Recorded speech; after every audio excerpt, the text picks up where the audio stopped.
Horror Entertainment.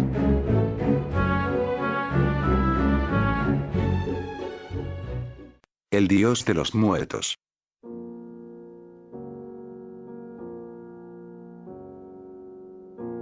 Mordigian es el dios de Sulbasair. Dijo el posadero con suntuosa solemnidad. Ha sido el dios desde tiempos perdidos en sombras más profundas que los subterráneos de su negro templo para la memoria del hombre. No hay otro dios en Sulbasair. Y todos los que mueren dentro de las murallas de la ciudad son consagrados a Mordigian. Hasta los reyes y los magnates, cuando mueren, son dejados en manos de sus embosados sacerdotes. Esta es la ley y la costumbre. Dentro de un rato los sacerdotes vendrán a recoger a tu prometida. Pero Elaith no está muerta. Protestó por tercera o cuarta vez el joven Farion, con penosa desesperación. Su enfermedad es tal que asume la inerte semejanza de la muerte. 2 veces antes de ahora, haya sido insensible, con sus mejillas pálidas y una inmovilidad en su propia sangre que apenas podía distinguirse de la tumba, y 2 veces se ha despertado después de un intervalo de varios días. El posadero, con aire de apreciativa incredulidad, observó a la muchacha que yacía blanca e inmóvil, como un lirio segado, sobre el lecho de la cámara abuhardillada, pobremente amueblada. En tal caso no debieras haberla traído a Sulbasair, advirtió en tono irónico. El médico la ha dado por muerta y su muerte ha sido notificada a los sacerdotes. Debe ir al templo de Mordigian. Pero somos extranjeros, huéspedes por una noche. Venimos del país de Chilak, allá al norte, y esta mañana debiéramos haber seguido por Tazun, hacia Fraad, la capital de Yoros, que se encuentra cerca del mar meridional. Ciertamente, tu dios no tiene ningún derecho sobre Elaith, aunque estuviese verdaderamente muerta. Todo aquel que muere en Sulbasair es propiedad de Mordigian, insistió el tabernero sentenciosamente. Los forasteros no están exentos. El oscuro buche de su templo está eternamente abierto y ningún hombre, mujer ni niño, a través de los años, se ha evadido de su espera.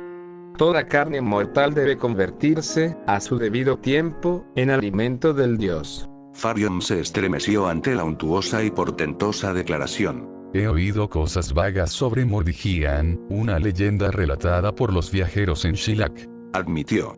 Pero había olvidado el nombre de su ciudad, y Elaith y yo entramos ignorantemente en Sulbasair. Incluso si la hubiera conocido habría dudado de esta terrible costumbre que me cuentas. ¿Qué clase de deidad es esta que imita a las hienas y a los buitres? Ciertamente, eso no es un dios, sino un vampiro. Ten cuidado, no caigas en una blasfemia, advirtió el posadero. Mordigian es viejo y omnipotente como la misma muerte. Fue adorado en antiguos continentes, antes de que Sotique surgiera del mar. Por él nos salvamos de la corrupción y del gusano. De la misma forma que los pueblos de todos países entregan sus muertos a la llama que todo lo consume, nosotros, los de Sulbasair, entregamos los nuestros al dios. Su santuario es terrible, un lugar de terror y sombras oscuras donde el sol no penetra. Allí los sacerdotes llevan a los muertos y los depositan sobre una vasta mesa de piedra para que esperen su salida de la cámara interior donde habita. Ningún hombre vivo, aparte de los sacerdotes, lo ha visto alguna vez, y los rostros de los sacerdotes se ocultan bajo máscaras de plata. Hasta sus manos están cubiertas, para que los hombres no puedan ver a aquellos que han visto a Mordigian. Pero hay un rey en Sulbasair, ¿no es cierto? Apelaré ante él contra esta odiosa y horrible injusticia. Ciertamente me escuchará. Fenquor es el rey, pero no podría ayudarte aunque lo desease. Tu apelación no será ni tan siquiera escuchada. Mordigian está por encima de todos los reyes, y su ley es sagrada. Calla. Gallegan los sacerdotes. Farion, con el corazón enfermo por el terror y la crueldad del destino que amenazaba a su joven esposa en esta desconocida ciudad de pesadilla, oyó un siniestro y constante crujir de las escaleras que conducían a la buhardilla de la posada. El sonido se acercaba con una rapidez sobrehumana y 4 extrañas figuras entraron en la habitación, pesadamente vestidas de un fúnebre color púrpura y llevando enormes máscaras de plata esculpidas a semejanza de cráneos. Era imposible adivinar su apariencia real, porque, como había insinuado el tabernero, incluso sus manos estaban ocultas por una especie de mitones y las túnicas purpúreas descendían formando sueltos pliegues que se arrastraban por debajo como las vendas de una momia desenroscándose. Había horror en ellos, del que las macabras máscaras solo era una parte poco importante. Un horror que residía principalmente en sus innaturales actitudes agazapadas. En la agilidad bestial con que se movían, sin ser molestados por sus farragosas vestiduras. Entre ellos portaban un curioso ataúd, hecho de cintas de cuero entrelazadas con huesos monstruosos que servían de armazón y sujeción. La piel estaba grasienta y ennegrecida, como por largos años de uso mortuorio. Sin dirigir la palabra ni a Farion ni al posadero, y sin ningún tipo de espera o formalidad, avanzaron hacia el lecho donde yacía el Light. Indiferente a su más que formidable aspecto y totalmente fuera de sí de pena, de ira, Farion sacó de su cinto un pequeño cuchillo, la única arma que poseía. Sin hacer caso del amenazador grito del tabernero, se lanzó salvajemente contra las embosadas figuras. Era rápido y musculoso, y además estaba vestido con un atuendo ligero y ceñido al cuerpo, lo que aparentemente le daría cierta ventaja. Los sacerdotes estaban de espaldas, pero como si hubiesen adivinado todas sus acciones, 2 de ellos se volvieron con la rapidez del tigre, dejando caer los mangos de hueso que llevaban. Uno hizo caer el cuchillo de la mano de Farion con un movimiento que el ojo apenas podía seguir en su serpenteante descenso. Después los 2 le atacaron, haciéndole retroceder con terroríficos golpes de sus brazos escondidos bajo los mantos y acosándole por la habitación hacia una esquina vacía. Atontado por la caída, yació sin sentido durante unos minutos. Recobrándose confusamente, contempló con ojos borrosos la masa del pesado tabernero inclinándose sobre él como una luna del color del sebo. El pensamiento de Light, más agudo que el golpe de una daga, le devolvió a una agonizante conciencia. Escudriñó temerosamente la penumbrosa habitación y vio que los enfajados sacerdotes habían desaparecido y que la cama estaba vacía. Oyó el rotundo y sepulcral graznido del posadero. Los sacerdotes de Mordigian son misericordiosos, disculpan el frenesí y la pena de los recientemente afligidos por una pérdida. Has tenido suerte de que sean compasivos y considerados con las debilidades de los mortales. Farion se puso en pie de un salto, como si su amoratado y dolorido cuerpo hubiese sido alcanzado por un fuego repentino. Deteniéndose únicamente para recoger su cuchillo, que continuaba en medio de la habitación, se encaminó hacia la puerta. Le detuvo la mano del posadero, agarrándole, grasienta, por el hombro. Ten cuidado, no sea que sobrepases los límites de la bondad de Mordigian. No es bueno seguir a sus sacerdotes, y es peor penetrar en la mortal y sagrada penumbra de su templo. Farion apenas oía el consejo. Se liberó apresuradamente de los odiosos dedos y se volvió para marcharse, pero la mano le sujetó de nuevo. Por lo menos, págame el dinero que me debes por la comida y el alojamiento antes de partir, pidió el posadero. También está el asunto del salario del médico, que yo puedo arreglar por ti si me confías la suma adecuada. Paga ahora, porque no es seguro que regreses. Farion sacó la bolsa que contenía toda su riqueza en el mundo y llenó la palma que se engarfiaba avariciosamente ante él con monedas que no se detuvo a contar. Sin una palabra de despedida ni una mirada hacia atrás, descendió por las desgastadas y mohosas escaleras de aquella hostelería comida por los gusanos, como si le persiguiese un íncubo, y salió a las penumbrosas y serpenteantes calles de Sul-Basair. Quizá la ciudad se diferenciaba poco de las demás, excepto en que era más vieja y más oscura, pero para Farion, en el extremo de la angustia, el camino que seguía era como un conjunto de corredores subterráneos que solo conducían a un profundo y monstruoso osario. El sol había salido por encima de las apiñadas casas, pero a él le parecía que no había más luz que un resplandor perdido y engañoso, tal como el que desciende a las profundidades mortuorias. La gente seguramente era muy parecida a la de otros lugares, pero él los veía bajo un aspecto maléfico, como si fuesen vampiros y demonios que fuesen de un lado a otro con las actividades fantasmales de una necrópolis. En medio de su pena, recordó amargamente la tarde anterior, cuando al atardecer había entrado en Sul-Basair con Elite, la muchacha montando el único dromedario que había sobrevivido su paso por el desierto septentrional y él caminando a su lado, cansado pero contento. La ciudad les había parecido una bella y desconocida metrópoli de ensueño, con el púrpura rosado del ocaso sobre sus murallas y cúpulas y los dorados ojos de las ventanas iluminadas. Habían planeado descansar allí durante un día o dos, antes de reanudar el largo y arduo viaje a Farad, en Yoros. Este viaje fue emprendido únicamente por razones de necesidad. Farion, un joven pobre de sangre noble, había sido exiliado a causa de las creencias políticas y religiosas de su familia, que no estaban de acuerdo con las del emperador reinante, Calepos.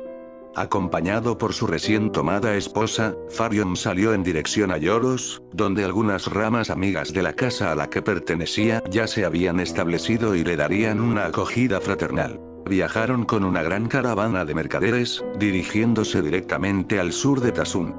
Detrás de las fronteras de Shilak, entre las rojas arenas del desierto Selotio, la caravana había sido atacada por bandidos que mataron a muchos de sus componentes y dispersaron a los demás. Farion y su esposa, escapando con sus dromedarios, se habían encontrado perdidos y solos en el desierto y, sin volver a encontrar el camino de Tasun, tomaron por error otra ruta que conducía a Sul-Basair, una metrópoli rodeada de murallas en el extremo sudoriental del desierto, que no había estado incluida en su itinerario. Al entrar en Sul-Basair, la pareja se había detenido por razones de economía en una taberna del barrio más humilde. Allí, durante la noche, a Elite le sobrevino el tercer ataque de la enfermedad cataléptica a la que era propensa. Los primeros ataques, que habían ocurrido antes de su matrimonio con Farion, fueron reconocidos en su verdadera naturaleza por los médicos de Shilak y aliviados por un hábil tratamiento. Se esperaba que la enfermedad no volvería. Sin duda, este tercer ataque había sido provocado por las fatigas y penalidades del viaje. Farion estaba seguro de que Elite se recobraría, pero un doctor de Sul-Basair, llamado urgentemente por el posadero, insistió en que estaba realmente muerta, y en obediencia a la extraña ley de la ciudad, había informado sin tardanza de su muerte a los sacerdotes de Mordigian. Las frenéticas protestas del esposo fueron por completo ignoradas. Aparentemente había una diabólica fatalidad en toda la secuencia de circunstancias por la cual Elite, todavía viva pero con el aspecto exterior de muerte que le daba su enfermedad, había caído en las garras de los devotos del dios de los muertos. Farion ponderó esta fatalidad casi hasta la locura, mientras caminaba con una prisa furiosa y sin sentido a lo largo de las calles eternamente tortuosas y abarrotadas. A la escalofriante información recibida del tabernero fue añadiendo las leyendas, tardíamente recordadas, que había oído en Xilak. Ciertamente, mala y dudosa era la reputación de Sul-Basair. Le maravilló haberle olvidado y se maldijo a sí mismo con negras maldiciones por su temporal, pero fatal, olvido. Mejor habría sido que él y Elite hubiesen perecido en el desierto, antes que traspasar las amplias puertas que siempre permanecían abiertas, esperando a su presa, como era la costumbre en Sul-Basair. La ciudad era un importante centro comercial, donde viajeros de otras tierras llegaban, pero no se atrevían a quedarse a causa del repulsivo culto de Mordigian, el invisible devorador de los muertos que se creía compartía sus provisiones con los enmascarados sacerdotes. Se decía que los cadáveres yacían durante días en el oscuro templo, sin ser devorados hasta que la corrupción hubiese comenzado. Y la gente hablaba de cosas peores que la necrofagia. Rituales blasfemos solemnemente representados en las cámaras infestadas de vampiros y cosas innombrables que hacían con los muertos antes de que Mordigian los reclamase para sí. En todos los países alejados, el destino de aquellos que morían en Sul-Basair era una palabra horrorosa y una maldición. Pero para la gente de la ciudad, educada en la fe de aquel dios vampírico, era simplemente la forma usual y esperada de deshacerse de los muertos. Tumbas, cuevas, catacumbas, piras funerarias y otras cosas por el estilo se hacían innecesarias con una deidad tan utilitaria. Farion se sintió sorprendido al ver a los habitantes de la ciudad ocupados con las cotidianas tareas de la vida. Pasaban mozos de cuerda con balas de mercancía sobre los hombros. Los mercaderes se agitaban en sus puestos como todos los mercaderes. Compradores y vendedores regateaban a gritos en los mercados públicos. Las mujeres reían y charlaban a la puerta de las casas. Únicamente podía distinguir a los hombres de Sul-Basair de los que eran, como él, extranjeros por sus voluminosas túnicas rojas, negras y violetas, y por sus extraños y groseros acentos. La lobreguez de la pesadilla comenzó a desaparecer de sus sensaciones y, gradualmente, el espectáculo de humanidad cotidiana a su alrededor sirvió para calmar un poco su salvaje dolor y su desesperación. Nada podía disipar el horror de su pérdida y el abominable destino que amenazaba a Elite.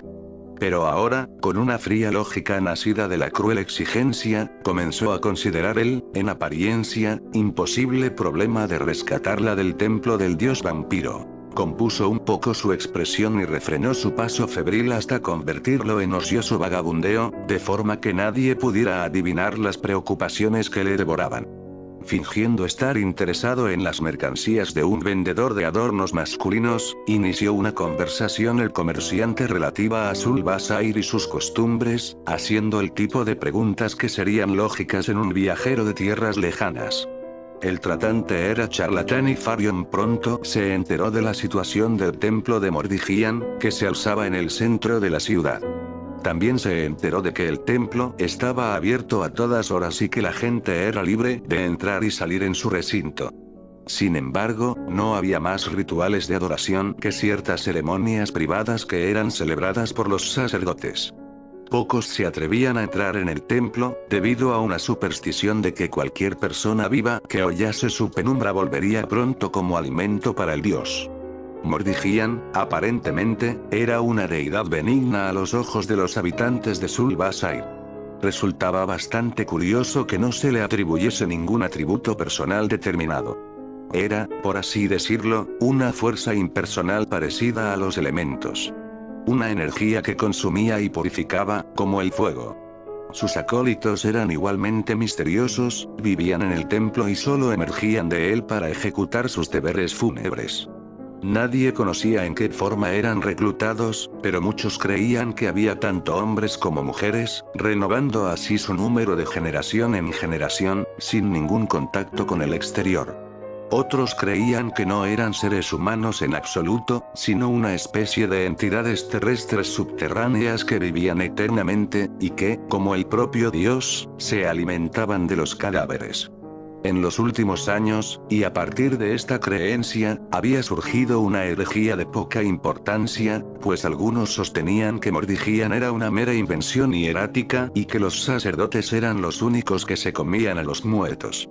El comerciante, al mencionar esta herejía, se apresuró a condenarla con piadosa reprobación. Farion charló un rato sobre otros temas y después continuó su progreso por la ciudad, dirigiéndose tan directamente hacia el templo como se lo permitían las oblicuas callejuelas.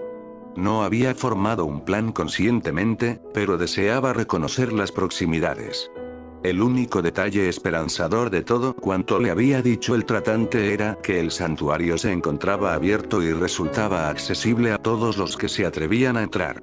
Sin embargo, lo extraordinario de visitantes llamaría la atención sobre Farion, y este deseaba, sobre todo, no llamar la atención. Por otra parte, cualquier intento de retirar un cuerpo del templo era aparentemente algo nunca oído, algo demasiado audaz hasta para los sueños de Sul-Basair. Debido a la misma temeridad de su designio, quizá evitase sospechas y consiguiese rescatar a Elite.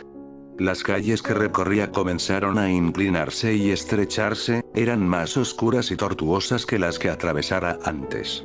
Durante un rato pensó que se había equivocado de camino, e iba a pedir a los transeúntes que le indicasen la dirección cuando 4 sacerdotes de Mordigian, llevando uno de aquellos curiosos ataúdes de hueso y cuero que parecían literas, salieron justo delante de él por una antigua calleja. El ataúd estaba ocupado por el cuerpo de una muchacha. Durante un momento de agitación y temblor convulsivo que le dejó temblando, Farion pensó que la muchacha era Elite. Al volver a mirar comprendió su error. La túnica de la muchacha, aunque sencilla, estaba hecha con algún extraño tejido exótico. Sus facciones, aunque tan pálida como las de Elite, estaban coronadas por rizos como pétalos de pesadas amapolas negras. Su belleza, caliente y voluptuosa incluso en la muerte, se diferenciaba de la rubia pureza de Elite como las azucenas tropicales se diferencian de los narcisos. Silencioso y manteniendo una distancia prudente, Farion siguió a las tétricas figuras cubiertas con su preciosa carga. Vio que la gente abría paso al ataúd con aterrorizada e incuestionable presteza y las altas voces de los mercachifles y chalanes se acallaban cuando pasaban los sacerdotes. Oyendo al pasar una conversación entre dos de los ciudadanos, se enteró de que la muchacha muerta era Arctela, hija de Quaos, un noble y alto magistrado de Sul-Basair. Había muerto muy rápida y misteriosamente por alguna causa desconocida para el médico, que no había afectado ni estropeado su belleza en lo más mínimo. Algunos sostenían que un veneno indetectable y no una enfermedad fue la causa de su muerte, mientras que otros la daban por víctima de alguna maléfica hechicería. Los sacerdotes continuaban su camino y Farion les siguió lo mejor que pudo sin perderles de vista por el ciego laberinto de calles. La pendiente se hizo más pronunciada, sin permitir una perspectiva clara de los niveles bajos, y las casas parecían apiñarse más, como si se resguardasen de un precipicio. Finalmente, el joven emergió tras sus macabros guías en una especie de agujero circular en el centro de la ciudad, donde el templo de Mordigian sobresalía, solo y separado sobre un pavimento de triste ónice y entre funerarios cedros cuyo verdor estaba ennegrecido como por las eternas sombras de los cadáveres legados por las edades muertas. El edificio estaba construido en una piedra extraña, del tono púrpura negruzco de la podredumbre carnal, una piedra que rehuía el ardiente brillo del mediodía y la prodigalidad de la aurora o la gloria del ocaso. Era bajo y no tenía ventanas, en la forma de un mausoleo monstruoso. Sus puertas bostezaban sepulcralmente en la penumbra de los cedros. Farion observó a los sacerdotes cuando estos se desvanecieron por las puertas, cargados con la muchacha Arctela como fantasmas llevando una carga fantasmal. La amplia zona pavimentada entre las casas que reculaban y el templo estaba vacía en aquel momento, pero no se atrevió a cruzarla en el resplandor de la traicionera luz del día. Bordeando la zona, vio que había varias entradas más al gran santuario, todas abiertas y sin guardias. No se apreciaba ninguna señal de actividad en los alrededores, pero se estremeció ante la idea de lo que se ocultaba en el interior de aquellas murallas, de la misma forma que el festín de los gusanos es ocultado por la tumba de mármol. Como los vómitos de un cadáver, las abominaciones de lo que había oído surgieron ante él a la luz del sol y de nuevo estuvo al borde de la locura sabiendo que Elite tenía que yacer entre los muertos, en el templo, con la pestilente sombra de cosas semejantes sobre ella, y que él, consumido por un frenesí inagotable, tenía que esperar el manto favorable de la oscuridad antes de poder ejecutar su nebuloso y dudoso plan de rescate. Mientras tanto, ella podría despertarse y morir ante el horror mortal de lo que la rodeaba, o podría pasar algo todavía peor, si las historias que se susurraban eran ciertas.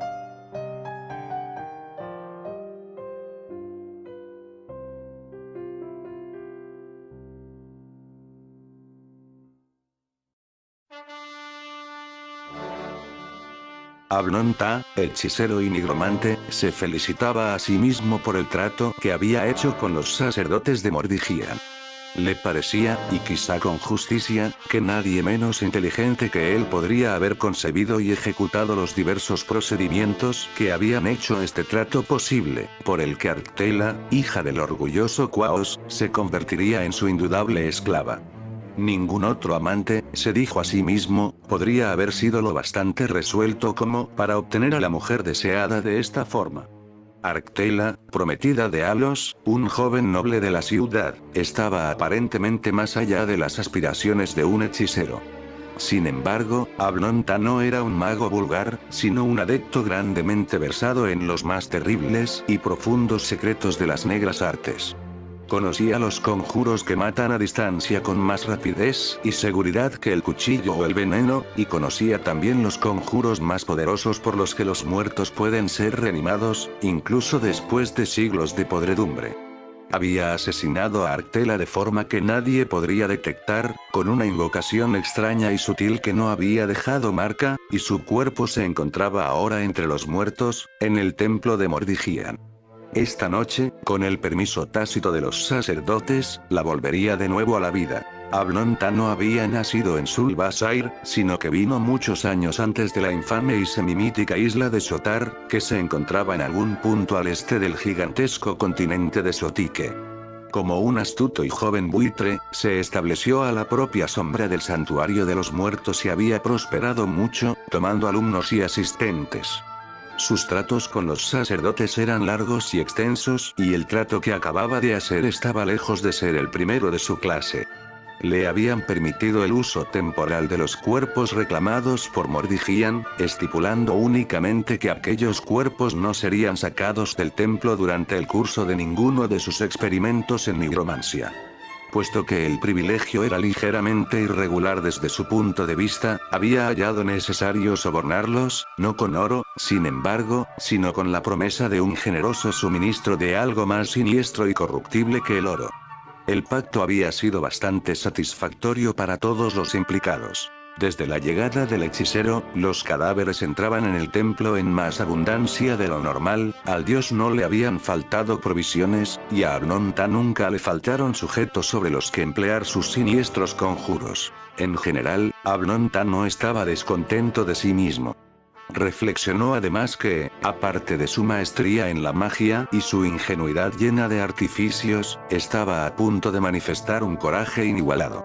Había planeado un robo que equivaldría a un horrible sacrilegio: sacar el cuerpo reanimado de Arctela del templo. Robos semejantes, de cadáveres animados o inanimados, y el castigo que merecían era únicamente un asunto de leyenda, porque en los últimos siglos no había ocurrido ninguno. Según la creencia general, el destino de aquellos que lo habían intentado y habían fallado era 3 veces terrible. El nigromante no era ciego a los riesgos de su empresa, ni, por otra parte, se sentía disuadido o intimidado por ellos. Sus 2 ayudantes, Narga y Benbatsit, advertidos de su intención, habían realizado, con todo el secreto debido, los preparativos para la fuga de Sulbasair. Seguramente, la fuerte pasión que el mago había concebido por Arctela no era el único motivo para abandonar la ciudad. Estaba deseoso del cambio, porque se había cansado un poco de las extrañas leyes que, en realidad, servían para restringir sus prácticas nigrománticas, aunque en otro sentido las facilitasen. Planeaba viajar hacia el sur y establecerse en una de las ciudades de Tasun, un imperio famoso por el número y antigüedad de sus momias. El momento del ocaso se acercaba. 5 dromedarios, entrenados para correr, esperaban en el patio interno de la casa de Ablonta, una mansión alta y desmoronada que parecía inclinarse hacia adelante sobre la abierta zona circular que pertenecía al templo. Uno de los dromedarios llevaría un fardo conteniendo los libros más valiosos, manuscritos y otros utensilios mágicos del hechicero. Sus compañeros llevarían a Ablonta, los 2 ayudantes, y a Arctela. Narga y Benbatsit se presentaron ante su amo para decirle que todo estaba dispuesto. Ambos eran mucho más jóvenes que Ablonta, pero, como él, eran extranjeros en Sulbasair. Pertenecían al atesado pueblo de Naat, una isla cuya mala fama casi igualaba a la de Sotar, poblada por gente de ojos estrechos. Está bien, dijo el nigromante, mientras permanecían con los ojos bajos ante él, después de anunciar esto. Solo tenemos que esperar la hora favorable. A medio camino entre el ocaso y la salida de la luna, cuando los sacerdotes estén cenando en la sala interior, entraremos en el templo y haremos lo que haya que hacer para la resurrección de Arctela. Ellos comerán bien esta noche, porque sé que muchos de los muertos están maduros sobre la gran mesa del santuario superior, y quizá Mordigian también coma. Nadie vendrá a vigilar lo que hagamos. Pero amo, Dijo Nargai, estremeciéndose un poco por debajo de su túnica, de rojo nacarado. después de todo, ¿es sabio hacer una cosa así? ¿Debes arrancar la muchacha del templo? Antes de esto, siempre te has contentado con el breve préstamo permitido por los sacerdotes y les ha devuelto a los muertos en el estado requerido de inanimación. En verdad, ¿es bueno violar la ley del dios? Se dice que la ira de Mordigian, aunque pocas veces provocada, es más terrible que la ira de todas las demás deidades. Por esta razón, nadie ha intentado engañarle durante los últimos años, ni ha osado retirar ningún cadáver de su santuario. Se dice que, hace mucho tiempo, un alto personaje de la ciudad se llevó de ahí el cuerpo de una mujer a la que había amado y huyó con él al desierto, pero los sacerdotes le persiguieron, corriendo a más velocidad que los chacales. El destino que le correspondió es algo sobre lo que aún las leyendas susurran débilmente. Yo no temo ni a Mordigian ni a sus criaturas. Dijo Abnonta con una solemne vanagloria en su voz. Mis dromedarios pueden correr más que los sacerdotes, incluso concediendo que los sacerdotes no sean hombres, sino vampiros, como dicen algunos. Y no hay muchas probabilidades de que nos sigan. Después de su festín de hoy, dormirán como buitres aitos. La mañana nos encontrará lejos en el camino de Tasun, antes de que despierten. El amo tiene razón. Interpoló Ben-Batsit. No tenemos nada que temer. Pero se dice que Mordigia no duerme, y que lo vigila todo eternamente desde la negra cámara bajo el templo. Eso he oído. Pero considero que tales creencias son simples supersticiones. En la verdadera naturaleza de las entidades que se alimentan de cadáveres, no hay nada que las confirme. Hasta ahora yo nunca he visto a Mordigian, ni dormido ni despierto, pero por todas las probabilidades, se trata simplemente de un vampiro vulgar. Conozco esos demonios y sus costumbres. Solo difieren de las hienas por su forma monstruosa, su tamaño y su inmortalidad. Aún así, considero que engañar a Mordigia no es cosa buena. Las palabras fueron captadas por el fino oído de Abnonta. No, no se trata de un engaño. He servido bien a Mordigian y sus sacerdotes y he aprovisionado generosamente su negra mesa. Además, en cierto modo guardaré lo pactado en lo que se refiere a Arctela. Enviaré un nuevo cadáver a cambio de mi privilegio nigromántico. Mañana, el joven Alos, el prometido de Arctela, ocupará su lugar entre los muertos. Ahora marchaos y dejadme, porque debo pensar un conjuro interior que pudra el corazón de Alos, como un gusano que se despierte en el corazón de un fruto. A Farion, enfebrecido y desesperado, le parecía que aquel día sin nubes transcurría con la lentitud de un río atestado de cadáveres. Incapaz de calmar su agitación, deambuló sin rumbo por los concurridos bazares hasta que las torres occidentales se oscurecieron sobre un cielo azafranado, y el atardecer surgió como un mar gris y encrespado sobre las casas. Después volvió a la posada donde Light había sido atacada por la enfermedad y reclamó el dromedario que había dejado en el establo. Cabalgando a través de penumbrosas callejuelas, iluminadas únicamente por el débil resplandor de lámparas o velas que venían de las ventanas medio cerradas, encontró, una vez más, el camino hacia el centro de la ciudad. La penumbra se había espesado hasta convertirse en oscuridad cuando llegó al área despejada que rodeaba el templo de Mordigian. Las ventanas de las mansiones que daban a la zona estaban cerradas y sin luz, como si fuesen ojos muertos, y el mismo santuario, una colosal masa de negrura, estaba tan oscuro como cualquier mausoleo bajo las apiñadas estrellas. No parecía que nadie se moviese en el exterior, y aunque la quietud era favorable a sus proyectos, Farion tembló con un estremecimiento de mortal amenaza y desolación.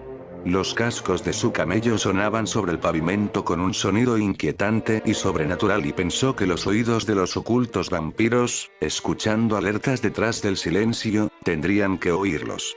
Sin embargo, en aquella oscuridad sepulcral no había atisbos de vida. Alcanzando el asilo de uno de los espesos grupos de viejos cedros, desmontó y ató el dromedario a una rama que crecía baja. Escondiéndose entre los árboles, como una sombra entre sombras, se aproximó al templo con infinita cautela y lo rodeó lentamente, viendo que sus 4 partes, que correspondían a los 4 cuadrantes de la tierra, estaban todas igualmente abiertas, oscuras y desiertas. Volviendo por fin a la puerta oriental, donde había dejado su camello, se envalentonó para entrar en los negros y amenazadores portales. Al cruzar el umbral se vio inmediatamente envuelto por una oscuridad muerta y pegajosa, aromatizada por un vago hedor de podredumbre y el olor a carne y huesos quemados. Advirtió que se encontraba en un pasillo gigantesco, y palpando el camino hacia adelante por la pared de la derecha, pronto llegó a un repentino recodo y vio un resplandor a su lado mucho más adelante, como si fuese algún salón central donde terminaba el corredor. Contra el resplandor se silueteaban unas columnas impresionantes, y al acercarse más vio cruzar a varias figuras oscuras y embosadas, que presentaban el perfil de unos cráneos enormes. Dos de ellos compartían la carga de un cuerpo humano que llevaban en sus brazos.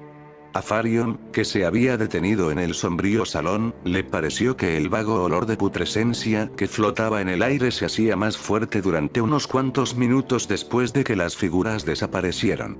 Ninguna otra figura les seguía y el santuario recuperó su tranquilidad de mausoleo. Pero el joven esperó durante varios minutos, dudoso y temblando, antes de atreverse a seguir adelante.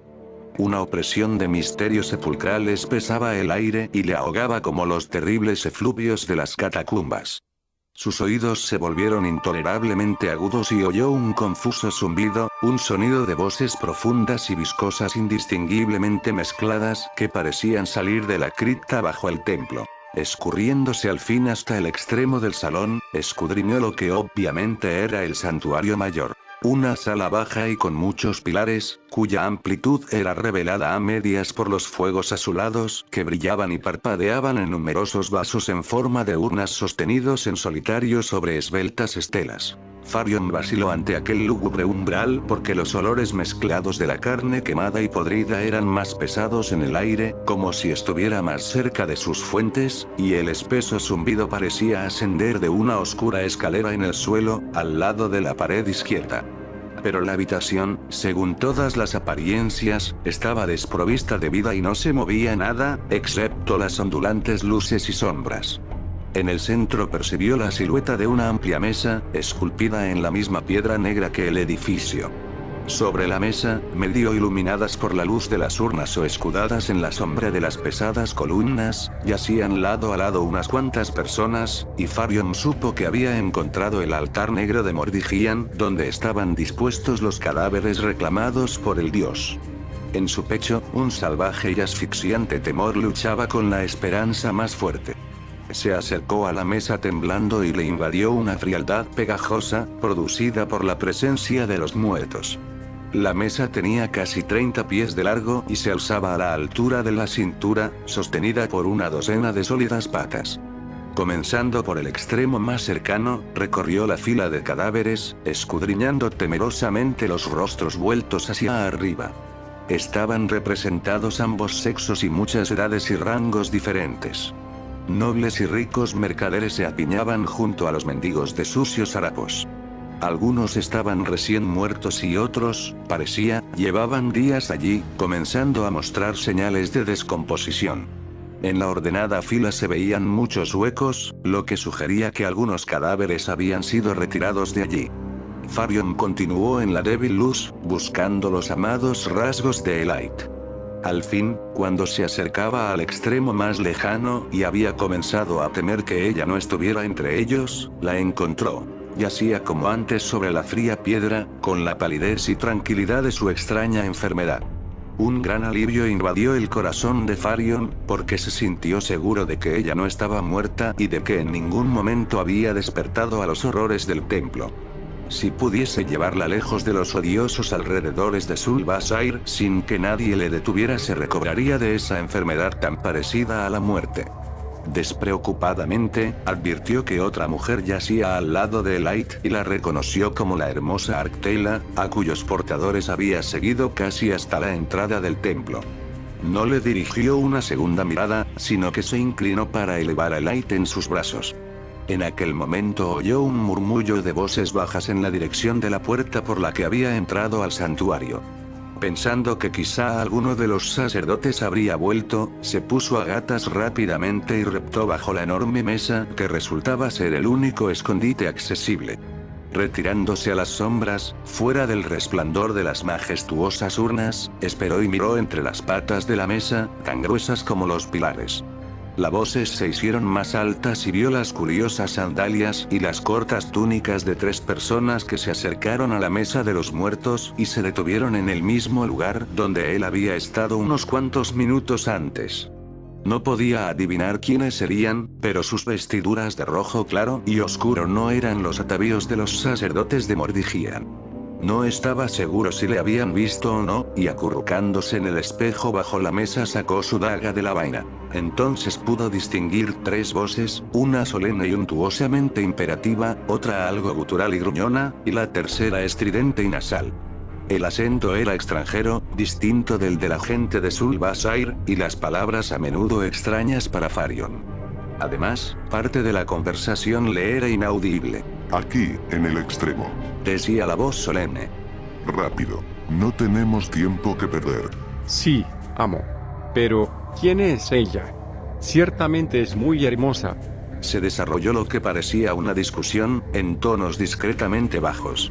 Aparentemente, uno quería algo a lo que los otros 2 se oponían. El escucha solo podía distinguir una palabra o 2 de vez en cuando, pero se enteró de que el nombre de la primera persona era Ben Batsit y que el otro se llamaba Nargai. Al final se hicieron claramente audibles por encima de los otros los graves acentos del hombre al que llamaban únicamente amo. No lo apruebo de buena gana. Retrasará nuestra partida, y las 2 tendrán que montar en el mismo dromedario. Pero cógela, Ben Batsit, si puedes pronunciar tú solo los conjuros necesarios. Yo no tengo tiempo para una doble invocación. Será una buena prueba de tu eficiencia. Un murmullo de gracias o reconocimientos salió de Ben Batsit. Después la voz del amo. Ahora callaos y daos prisa. A Farion, que se preguntaba vagamente inquieto la importancia de este coloquio, le pareció que 2 de los 3 hombres se acercaban más a la mesa, como si se inclinasen hacia los muertos. Oyó un crujido de tela sobre la piedra, y un instante después vio que los 3 se marchaban entre las columnas y las estelas, en una dirección opuesta a aquella por la que habían entrado en el santuario. 2 de ellos llevaban unos bultos que brillaban pálida e indistintamente en las sombras. Un negro horror atenazó el corazón de Farion, porque adivinó con toda claridad la naturaleza de aquellos bultos, y la posible identidad de uno de ellos. Rápidamente, salió trepando de su escondite y vio que el Ait había desaparecido de la mesa negra, junto con la muchacha Arctela. Vio que las sombrías figuras se desvanecían en la penumbra que envolvía la pared occidental de la cámara. No podía saber si los raptores eran vampiros, o algo peor, pero los siguió rápidamente, olvidado de toda precaución en su preocupación por el Ait. Alcanzando la pared, encontró la boca de un corredor y se zambulló en su interior sin dudarlo. Delante, en algún punto, vio el vago resplandor de una luz. Después oyó un siniestro rechinar metálico, y el resplandor se estrechó hasta quedar reducido a una ranura luminosa, como si la puerta de la cámara de donde provenía hubiese sido cerrada.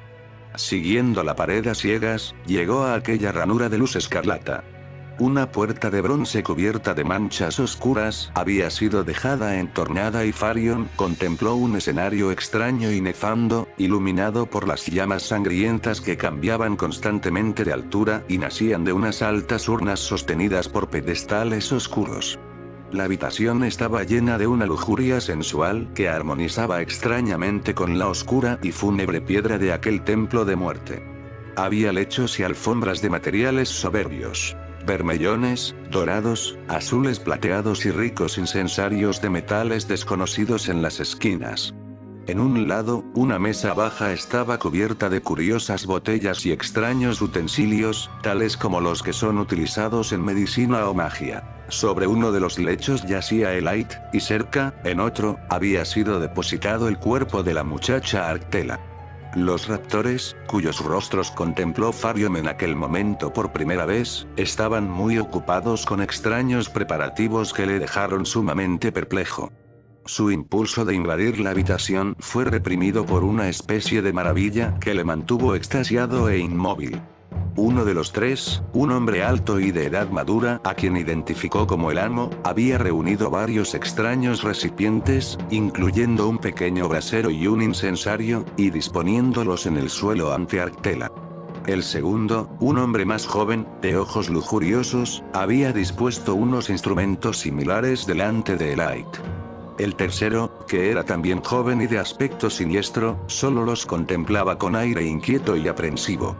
Farion adivinó que los hombres eran hechiceros cuando, con una destreza nacida de la larga práctica, encendieron los incensarios y los braseros y comenzaron simultáneamente a entonar unas palabras rítmicamente medidas en un extraño lenguaje, acompañadas por la aspersión, a intervalos regulares, de unos aceites negros que caían sobre las brasas de los traseros con un gran silbido, elevando enormes nubes de un humo perlado.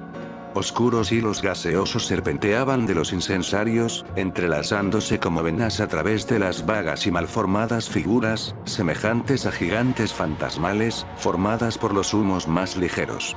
El hedor de los bálsamos, intolerablemente punzante, llenó la cámara, asaltando y perturbando los sentidos de Farion hasta que la escena tembló ante sus ojos y adquirió una amplitud imaginaria, una distorsión producida por los narcóticos. Las voces de los nigromantes subían y bajaban como si estuviesen recitando algún salmo sacrílego.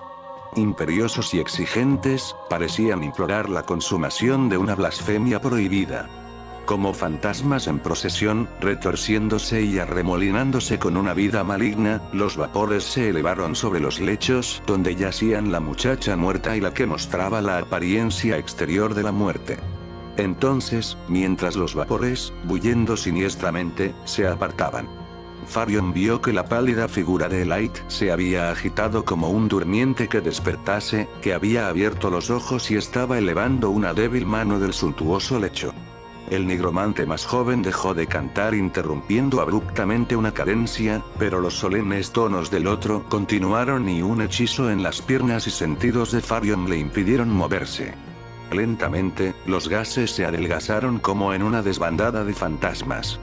El que lo estaba viendo todo, vio que la muchacha muerta, Arctela, se ponía en pie como una sonámbula. El cántico de Amnon-Tah, de pie ante ella, llegó sonoramente a su final. En el tremendo silencio que siguió, Farion oyó un débil grito de Elite y después la jubilosa y profunda voz de Ben-Batsit, que se inclinaba sobre ella. Observa, Amnon-Tah.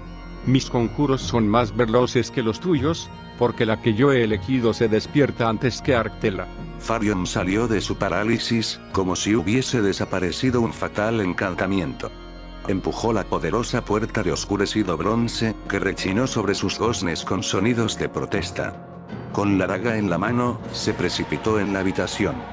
Elite, con los ojos dilatados por una penosa confusión, se volvió hacia él e hizo un inútil esfuerzo por levantarse del lecho. Arctela, muda y sumisa ante Amnon-Tah, parecía no advertir nada, excepto la voluntad del mago. Era una bella autómata sin alma. Los hechiceros se volvieron cuando Farion entró y saltaron con una agilidad instantánea a su encuentro, desenvainando las cortas espadas, cruelmente curvadas, que todos ellos llevaban. Nargai arrancó la daga de los dedos de Farion con un rápido golpe, que desgajó la fina hoja de la empuñadura, y Ben-Batsit, con el arma preparada para descargarla, hubiese matado prontamente al joven si Amnon-Tah no hubiese intervenido ordenándole detenerse. Quiero saber el significado de esta intrusión, dijo el mago. En verdad eres atrevido al entrar en el templo de Mordigian. He venido a buscar a esa muchacha que yace ahí, declaró Farion. Ella es Elite, mi esposa, que fue reclamada injustamente por el dios. Pero dime, ¿por qué la has traído a esta habitación desde la mesa de Mordigian, y qué tipo de hombres sois vosotros que resucitáis a los muertos, como habéis resucitado a esta otra mujer? Yo soy Amnon-Tah, el nigromante, y estos otros son mis discípulos, Nargai y Ben-Batsit. Dale las gracias a Ben-Batsit, que realmente ha hecho regresar a tu esposa de las moradas de la muerte con una habilidad que sobrepasa a la de su maestro. Se despertó antes de que la invocación hubiese terminado. Farion contempló a Amnon-Tah con implacable sospecha. Elite no estaba muerta, sino únicamente en trance, advirtió. No es la magia de tu seguidor lo que la ha despertado. Y, la verdad, el que Elite esté viva o muerta no es asunto que concierna a nadie excepto a mí mismo. Permítenos partir, porque deseo marcharme con ella de Sul-Basair, donde solo estamos de paso. Al decir esto volvió la espalda a los nigromantes y se inclinó sobre Light, que le contemplaba con ojos borrosos, pero que musitó su nombre débilmente mientras él la oprimía en sus brazos. Bueno, esto es una coincidencia asombrosa. Dijo Abnonta, salameramente. Mis seguidores y yo también planeamos abandonar Sul-Basair y partimos esta misma noche. Quizá nos honraréis con vuestra compañía. Te lo agradezco. Dijo Farion rudamente. Pero nuestros caminos quizá no vayan juntos. El Haití y yo queríamos ir hacia Tazun. Por el negro altar de Mordigian, que esto es otra coincidencia aún más extraña, ya que Tazun también es nuestro destino. Nos llevamos con nosotros a la muchacha resucitada, Arctela, a la que he considerado como demasiado bella para el dios de los muertos y sus vampiros. Farion adivinó la oscura maldad que se escondía detrás de las suntuosas y burlonas frases del nigromante. Además, vio el signo furtivo y siniestro que Abnonta había hecho a sus seguidores. Sabía bien que no le permitirían salir del templo con vida, porque los estrechos ojos de Narga y Ben Batsit, que le observaban de cerca, resplandecían con el rojo deseo de matar. Vamos. Ordenó Abnonta imperioso. Ya es hora de partir. Se volvió hacia la inmóvil figura de Arctela y pronunció una palabra desconocida. Con ojos vacíos y pasos noctámbulos, ella le siguió pegada a sus talones mientras él se dirigía hacia la puerta abierta. Farion había ayudado a Light a ponerse en pie y le susurraba palabras de confianza en un esfuerzo para dulcificar el creciente horror y la confusa alarma que veía en sus ojos. Podía caminar, aunque lenta y en forma insegura. Ben Batsit y Nargai retrocedieron haciendo señas de que ella y Farion les precedieran, pero Farion, percibiendo su intento de matarle tan pronto como les diese la espalda, obedeció involuntariamente y miró desesperado a su alrededor en busca de algo que pudiese utilizar como arma. Uno de los braseros de metal, lleno de brasas humeantes, estaba a sus pies. Se inclinó rápidamente, lo cogió en la mano y se volvió hacia los nigromantes. Tal y como había sospechado, Ben Batsit se acercaba sigilosamente con la espada levantada, ya a punto de golpearle. Farion arrojó de lleno el brasero y su reluciente contenido a la cara del hechicero y Ben Batsit cayó con un grito terrible y ahogado. Nargai, gruñendo ferozmente, saltó atacando al indefenso joven. Su cimitarra resplandeció siniestramente a la lívida luz de las urnas, mientras la echaba hacia atrás para descargar el golpe. Pero el arma no cayó, y Farion, fortaleciéndose contra la muerte que le amenazaba, se dio cuenta de que Nargai miraba a sus espaldas, como si estuviera petrificado por la visión del espectro de alguna gorgona. Como impulsado por una voluntad que no era suya, el joven se volvió y vio la cosa que había detenido el golpe de Nargai. Arctela y Abnonta, detenidos ante la puerta abierta, se silueteaban contra una sombra colosal que no provenía de nada de la habitación. Aquello llenaba la puerta de lado a lado sobresaliendo por encima del dintel. Después, rápidamente, se convirtió en algo más que una sombra. Era una masa de oscuridad negra y opaca que, de alguna forma, cegaba los ojos con un extraño arrobamiento. Parecía absorber la llama de las rojas urnas y llenar la cámara con un escalofrío de muerte y de vacío. Su forma era la de una columna moldeada por los gusanos, enorme como un dragón, con las anillas más lejanas continuando por la penumbra del corredor, pero cambiaba de momento en momento, agitándose y prolongándose como si estuviera vivo con las energías vertiginosas de los oscuros eones. Por un breve momento adquirió la apariencia de algún gigante demoníaco, de cabeza sin ojos y cuerpo sin extremidades, y después, saltando y esparciéndose como el humeante fuego, se deslizó dentro de la cámara. Abnonta retrocedió ante él musitando frenéticamente maldiciones y exorcismos, pero Arctela, pálida, ligera e inmóvil, quedó de lleno en su paso y la cosa la rodeó, envolviéndola en una hambrienta llamarada hasta que quedó completamente oculta a la vista. Farion, soportando a Elite, que se inclinaba débilmente sobre su hombro como si estuviera a punto de desmayarse, no tenía fuerzas para moverse. Se olvidó del asesino Nargai y le pareció que él y Elite eran débiles sombras en presencia de la muerte y la descomposición encarnadas. vio cómo la negrura crecía y engrosaba, como una hoguera a la que se echa un leño, al cerrarse sobre Arctela, y la vio resplandecer con remansados tonos de un amarillo lúgubre, como el espectro de un sol melancólico. Durante un instante oyó un suave murmullo como de llamas. Después, rápida y terriblemente, la cosa salió de la habitación. Arctela se había ido, disolviéndose como un fantasma en el aire. Llevada por una repentina ráfaga de calor y frío extrañamente mezclados, llegó un olor acre como el que saldría de una consumida pira funeraria. Mordigian. Gritó Narga y presa de un terror histérico. Era el dios Mordigian. Se ha llevado a Arctela. Su grito, aparentemente, fue contestado por una veintena de ecos sardónicos, inhumanos como el aullido de las hienas, y sin embargo articulados, que repitieron el nombre de Mordigian. Una horda de criaturas procedentes del oscuro salón, y que solo por sus ropajes violetas Farion pudo identificar como los sacerdotes del dios vampiro, se desparramó por la habitación. Se habían quitado las máscaras de forma de cráneos, revelando cabezas y rostro que eran mitad antropomorfos, mitad caninos y totalmente diabólicos. Además se habían quitado los guantes sin dedos. Por lo menos había una docena. Sus garras curvadas resplandecieron a la sangrienta luz como ganchos de algún metal oscuro. Sus dientes afilados, más largos que los clavos de los sepulcros, sobresalían de labios que gruñían. Rodearon a Abnonta y a Narga y como un círculo de chacales, haciéndoles retroceder hacia la esquina más lejana. Varios más, que entraron retrasados, cayeron con ferocidad bestial sobre Ben-Batsit, que había comenzado a revivir y gemía y se retorcía en el suelo entre las desparramadas brasas del brasero. Parecían ignorar a Farion y Elite, que como presos de un funesto trance lo contemplaban todo. Pero el último en entrar, antes de reunirse con los asaltantes de Ben-Batsit, se volvió hacia la joven pareja y se dirigió a ellos con voz ronca y profunda, como un ladrido resonando desde la tumba. Dios, ya que Mordigian es un dios justo que reclama únicamente a los muertos y no se ocupa de los vivos.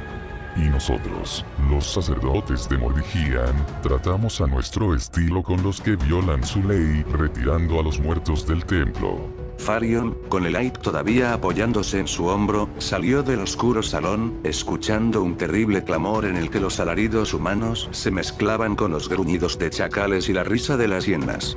El clamor cesó cuando entraron en la azulada luz del santuario y pasaron al corredor exterior, y el silencio que inundó el santuario de Mordigian a sus espaldas era tan profundo como el silencio de los muertos sobre la negra mesa del altar.